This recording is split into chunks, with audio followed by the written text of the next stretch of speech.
Let's bring in General Keith Kellogg, former U.S. Special Envoy for Ukraine and co-chair of the AFPI Center for American Security. Good to see you, General. I know you just came back from Ukraine. We'll talk about that in a second. But first, Iran. We've had a couple of incidents in the Strait. There was a Kuwaiti flag tanker that was hit within the past few hours. Then there was a Greek tanker targeted yesterday. Pretty safe to assume it's Iran that's responsible. The economic minister yesterday said the U.S. should expect attacks from us. Well, and here we get the attack. So what should we be doing about it? Yeah, David, thanks for having me. It's good to be with you. Look, I think the president's kind of backed away from kinetic strikes and he's going towards the economic side of the house. And he's right. I mean, he is the president of the United States and he gets to make that call. When you look at what's happening inside Iran right now with the economics alone, it's really hard on the people. You know, one data point, you know, right now, $1 equates to 2 million real. Yeah. That's incredible. You can't even think like that. And when you look at the inflation rate, which is 90%, so the economic pressure on them will be high. And that's going to get the people upset, and maybe they'll take action. The military side of the house has been taken care of. You know, they've got no Navy.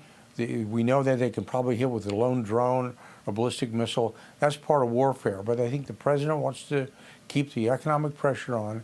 And I think we need to give him time to do that. I think he's really right about that. Well, but you have to have talks, serious talks with the enablers. Of course, you have the Arab regions, in particular the UAE and Dubai, who've been acting as their bankers, supplying them with some financial assistance, at least in terms of their currency transactions and such. As you mentioned, their currency's dead, so they have to get hard currency in order to bring items into the country, to buy items abroad, and that requires a banker. The UAE and Dubai have been acting as that. Hopefully the administration can do that, can stop them. But what about China?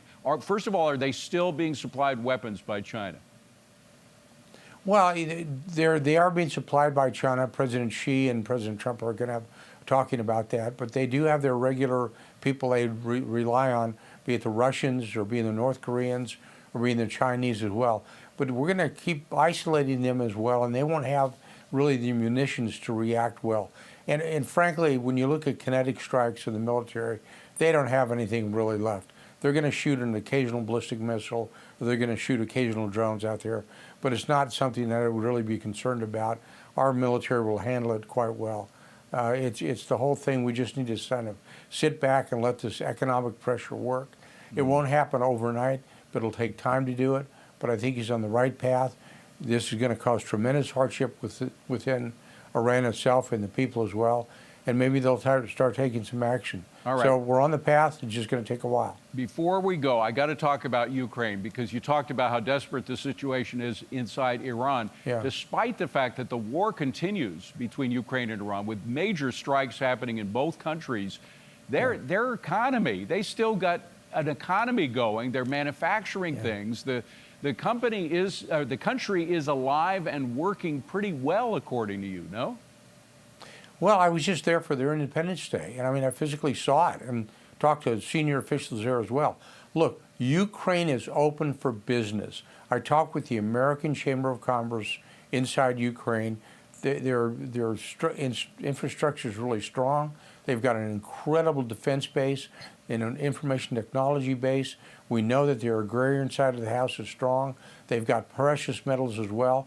It's going as well as can be in a war zone. It's going a lot better than Iran's right now. And I would just say to the American people out there and American industry, you better get on the ground now, because you don't want to be the second or the third person in. When I talk to the American Chamber over there, it's wide open. Business is good. They're going to be working on a wartime footing, but it's going just fine. By the way, are they actually manufacturing weapons for us, in particular the drones? Yeah, they're manufacturing, but most of that is domestic use as well. Yeah. But right now, for example, you've got an organization called Firepoint. They're the ones who actually developed the Flamingo missile. They're building their own cruise missiles right now. They're building their own medium-range ballistic missiles. This is all done through the Ukrainian economy and the defense industrial base.